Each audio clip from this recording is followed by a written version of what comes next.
that your complaint includes name of the broadcast station, title of the program, date and time of broadcast, and essence of the complaint.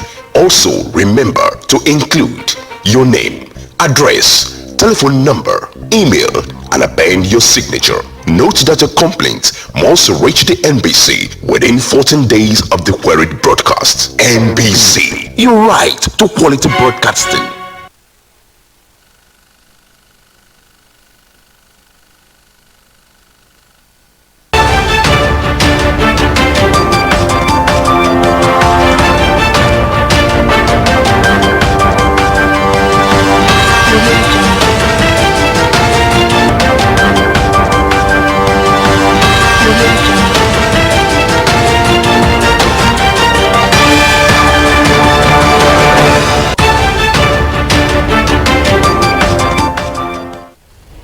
Good afternoon and welcome to the news at 1 brought to you live on NTA Abeokuta. My name is Abeokuta. The Vice President Yemi Osinbajo says it is the plan and purpose of the federal government that no Nigerian child is denied access to basic education. The Vice President stated this today in Abuja at the National Dialogue Forum on the Girl Child in Nigeria, themed towards a girl-friendly Nigeria, organized by the Women Arise for Change initiative in collaboration with the African Child Policy Forum Ethiopia. State House correspondent Chidi Onifade reports. Become his second wife, and I was just 9 years old.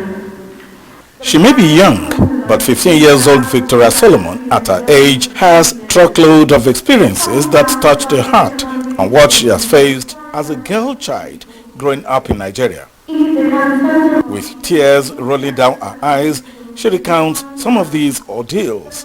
The younger sister took her. She is not alone, as so many other girls across the African continent are victims. A lot of them are worried, a lot of them have dropped out of school. Vice President Yemi Osinbajo declared the dialogue open, says everyone should be involved as the problems are many facing women and adolescent girls. So it's very important that the states and local governments ensure that there are gender responsive measures, that ensure that they implement gender responsive measures that will transform the education systems and address the barriers that inhibit girl child education.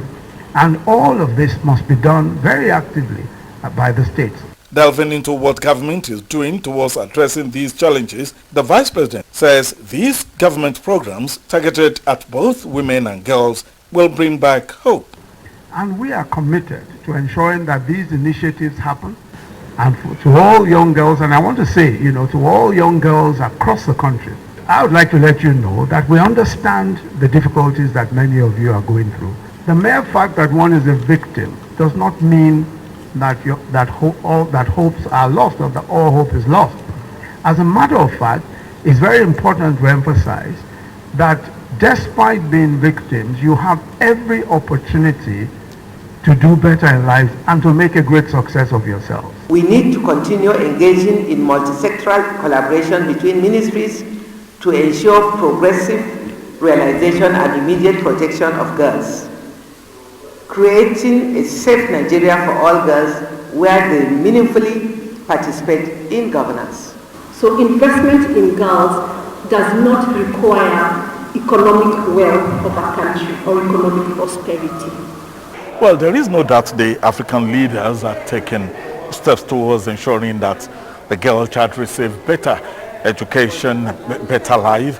But what participants are saying is that they need to initiate programs that will make the girl child participation an integral part of their policy making. In Abuja, Jide Onifade, NTA News. And on health matters, health correspondents in the country have been told to go beyond normal reportage but carry out painstaking investigative journalism to bring out issues affecting qualitative health care delivery in the country.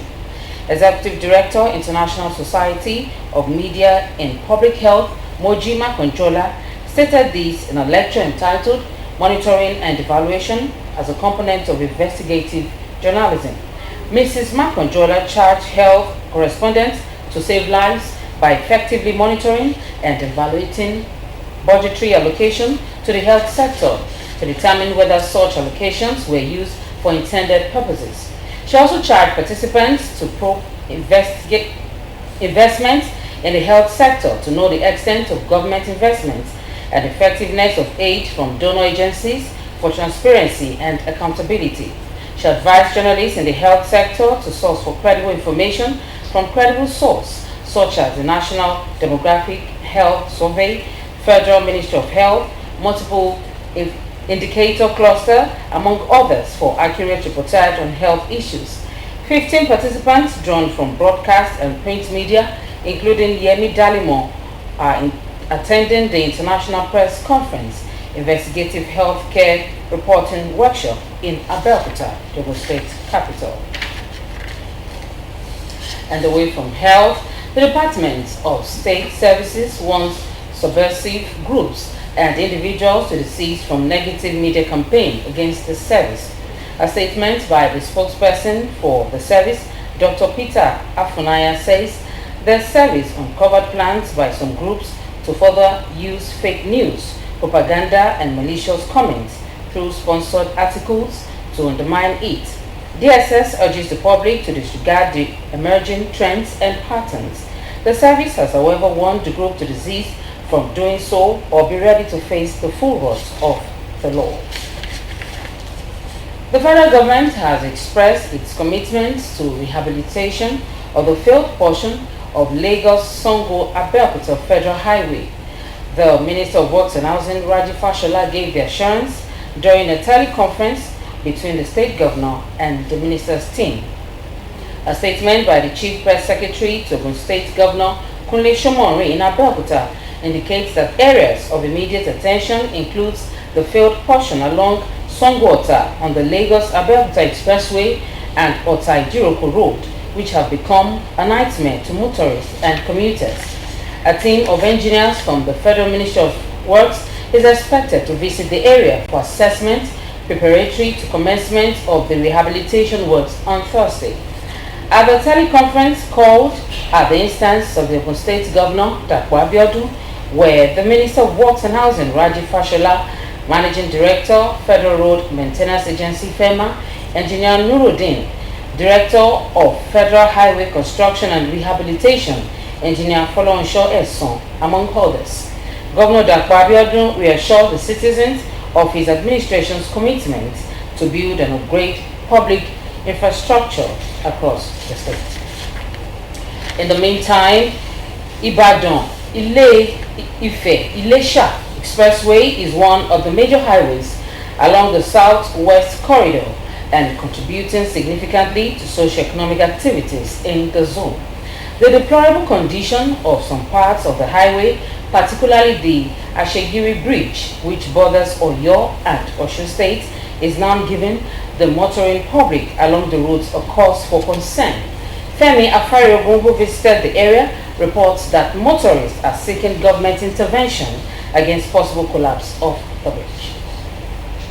The 112-kilometer Ibadan-Ife-Ilesha Expressway was constructed in the early 90s. A major bridge along this highway close to the dam is the Ashejire Bridge. Ashejire Bridge is the boundary between Osun and Oyo states. For motorists coming from Oyo State into Osun State, they are complaining of the situation of the bridge here. The expansion joints of the bridge are widening and some side railings gone, with part of the embankment opening up. Government to help us on this bridge because as they normally happen. Government should please help the masses do it. They should not repair only this bridge but the entire road. The Federal Controller of Works in Osun State, Olubenga Orishaleye, who led a team of engineers to Ashejire, says there is no cause for alarm. By the time vehicle tire move on it, it peel off, and that is what causes the expansion joints to be exposed. Just a minor repair that is needed. So by the time contractor that we want to employ now comes to site, they will repair the whole thing together very, very soon. Apart from the Ashejire Bridge, a number of failed sections on the highway, especially around Ikoyi, also need rehabilitation. For 3 days, this truck has been stuck here due to bad road, forcing other motorists to to a single lane traffic. Now, I don't pass inside, you don't break down, you don't spot. So tell the government to try to help us to repair the place. The total length of the road has been awarded, right away from under the bridge in the Iwo Road, Ibadan, down to Iwalaja Junction. That is at Ilesha.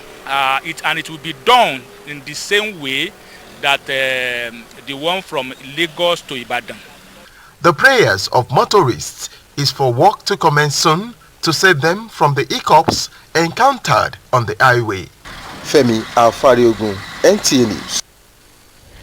Meanwhile, the rail track components impacted by heavy rain recently in Osogbo and its environ have been rehabilitated and train service restored.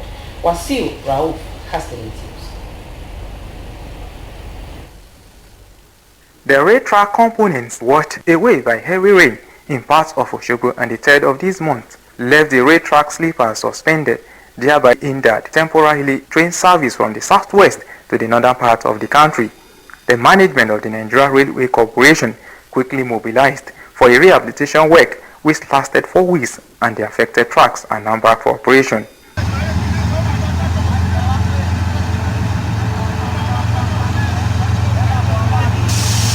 Apart from the rehabilitation work on the impacted tracks, the work repairs also extended to dredging and expansion of waterways to redirect flow of water in order to avert future occurrence. We thank the Railway Corporation and the government.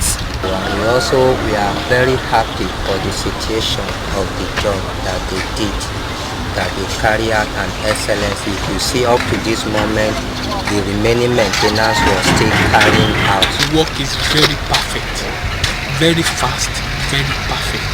NTA News reliably gathered that the rehabilitated track components will be consolidated for like 3 to 4 months to have a smooth track and avoid depression in Osogbo. Wasiu Rauf, NTA News. And you're so on to Channel 12 News at 1 more news after this timeout. Please stay with us.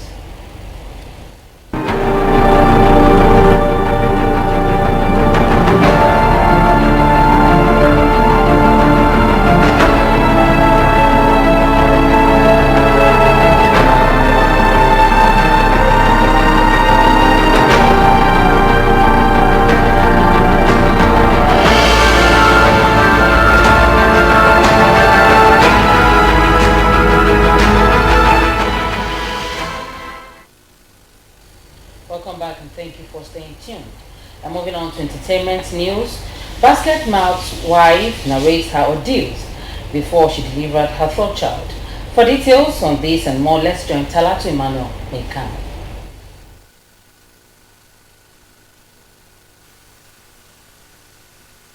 Basket Mouth's wife Elsie has narrated how 2 hospitals rejected her the night she delivered of her child.